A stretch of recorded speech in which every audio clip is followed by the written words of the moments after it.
সাবধানে থাকিস।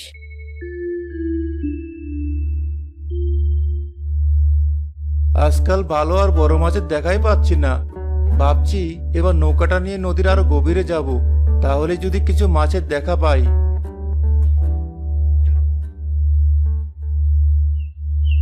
আরে পলাশ নাকি? এত সকাল সকাল মাছ ধরতে বেরিয়ে যাচ্ছিস? এসব নদীতে এখন মাছ পাওয়া যায় নাকি? আর বলিস না, তুই তো জমিদারের বাড়িতে নতুন করে কাজ শুরু করে বেঁচেই গেছিস। আজকাল নদীতে আর তেমন ভালো মাছ নেই, এই জন্য আজ তাড়াতাড়ি যাচ্ছি।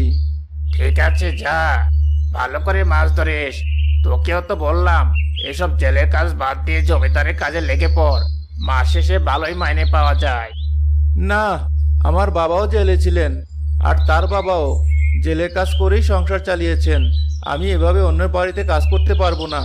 কম টাকা হোক, কিন্তু নিজের কাজ নিজেই করে খাবো। আমার মাছ ধরতেই ভালো লাগে। যা ভালো মনে করিস। আমার বলার ছিল বললাম, এখন আমি গেলাম।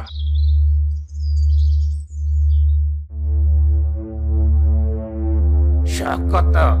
বাপ জেলে ছিল বলে নিজেও এখন জেলে হয়ে দিন কাটাবে। দেখবো কদিন যায় এসব। আমারই বা কি করার আছে? জমিদার তো আমাকে বসিয়ে বসিয়ে মাইনে দেয় না। একটু কাজে ভুল হলেই কত বকাঝকা করে। মাঝে মাঝে তো এর জন্য পলাশকে আমার হিংসে হয়।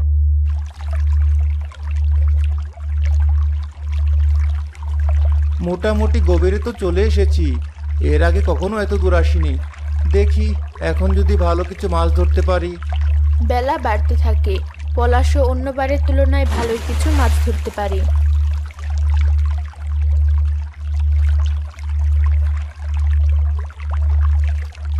এখানে আসা সার্থক হয়েছে।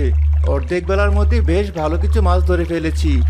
এখন থেকে এভাবে নদীর গভীরে এসেই মাছ ধরতে হবে। এখানে নৌকা ডুবে যাওয়ার ভয় আছে, কিন্তু ভালো মাছ পাওয়া যাচ্ছে। যাই, এখন এগুলো নিয়ে বাজারে বিক্রি করে আসি।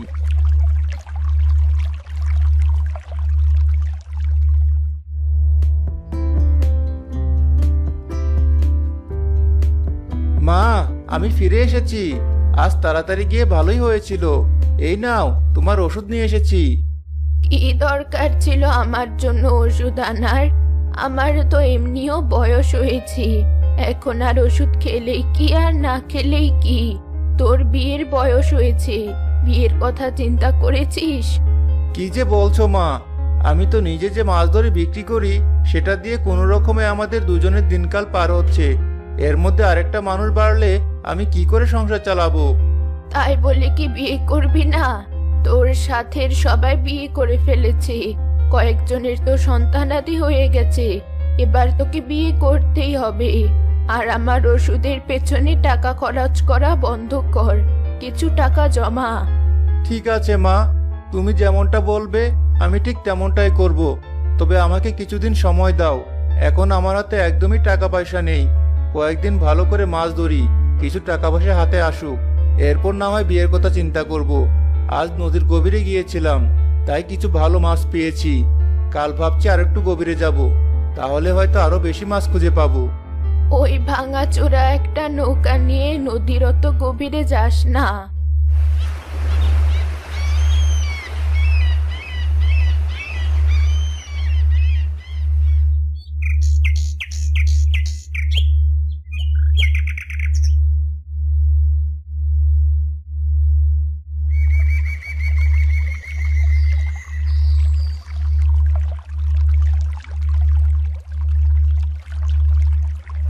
আজ আরেকটু গভীরে যাব।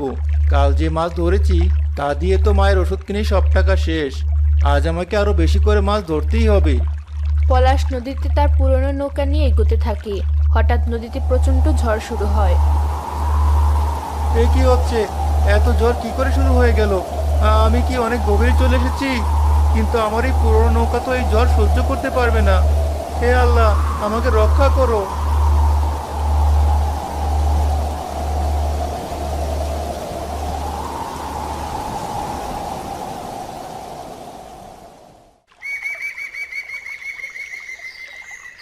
যাক, আশপাশটা একটু শান্ত হয়েছে, এখন সব দেখা যাচ্ছে। কিন্তু আমি কোথায় চলে এসেছি? আমার নৌকায় কেমন দ্বীপে আটকে আছে? দ্বীপটার সবকিছুই সোনালি।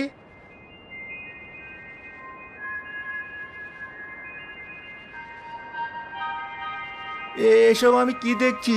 এই দ্বীপে সবকিছু তো সোনার তৈরি মনে হচ্ছে, কিন্তু এই নদীর মাঝখানে একটা সোনার দ্বীপ কি করে এলো?